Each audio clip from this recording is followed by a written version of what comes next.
1 नवंबर से छत्तीसगढ़ में धान की खरीदी चालू होने वाली है, लेकिन छत्तीसगढ़ के बहुत से किसानों के मन में संशय है कि अगर कोई भी सरकार बनती है और कर्ज माफ़ी की घोषणा करती है तो क्या हम लोगों को कर्ज माफ़ी का फ़ायदा मिलेगा। अगर हम लोग अभी धान बेच देते हैं तो बाद में क्या हम लोगों को कर्ज माफ़ी का फ़ायदा मिलेगा।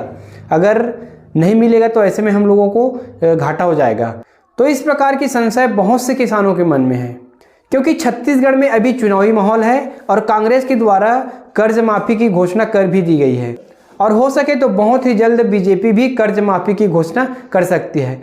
तो अगर छत्तीसगढ़ में कांग्रेस की सरकार बनेगी या फिर भाजपा की सरकार बनेगी तो कर्ज माफ़ी होगी, ऐसा किसानों का सोचना है। तो इसी बात को लेकर के किसानों में संशय है कि अगर कर्ज माफ़ी हो गई तो हम लोगों को कर्ज माफ़ी का फायदा मिलेगा कि नहीं। तो आज के इस वीडियो पर आप लोगों की इस संशय को दूर कर दूंगा।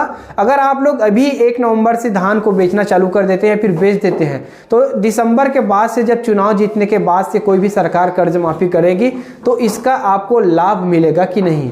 तो दोस्तों इसका एक ही जवाब है, एक ही इसका आंसर है कि बिल्कुल लाभ मिलेगा, क्योंकि कर्ज माफ़ी की जो घोषणा करेगी या फिर कर्ज माफ़ी करेगी वो तुरंत ही आपके खाते पर नहीं आएगा या फिर तुरंत आपके कर्ज को माफ़ नहीं करेगा। बाद में वो कर्ज माफी की जो प्रक्रिया है वो चालू होगी और आपका जितना भी कर्ज रहेगा वो कर्ज आपका माफ किया जाएगा, चाहे आपका कर्ज धान बेचने के समय काट लिया गया हो, चुका दिया गया हो या फिर नहीं चुकाया गया हो, आपका जो कर्ज है वो बिल्कुल माफ किया जाएगा। जितना भी आपका जो कर्ज है वो माफ किया जाएगा। पिछले टाइम भी इसी प्रकार से माफ किया गया था, तो आप लोगों को चिंतित होने की आवश्यकता नहीं है। 1 नवंबर से बिल्कुल बिंदास अपने धान को बेचिए और आपका जितना भी कर्ज रहेगा वो कट जाएगा। लेकिन बाद में जब भी कर्ज माफी की घोषणा होगी, कर्ज माफी किया जाएगा तो आपका जो कर्ज का जो पैसा है वो सारा पैसा आपके खाते में वापस आ जाएगा। हमारे छत्तीसगढ़ के किसान भाइयों ने इस बार चालाकी से काम लिया है, क्योंकि सबको पता था या फिर सबको संभावना थी कि कर्ज माफी हो सकती है करके, तो बहुत से किसान भाइयों ने अपना जितना भी कर्ज होता है पूरा का पूरा कर्ज लिया है। क्योंकि चुनावी वर्ष है करके सभी लोगों को विश्वास था कि कर्ज माफी की घोषणा इस बार भी किया जा सकता है। तो आप लोगों ने जो चतुराई दिखाई थी उसका लाभ आप लोगों को जरूर मिलेगा।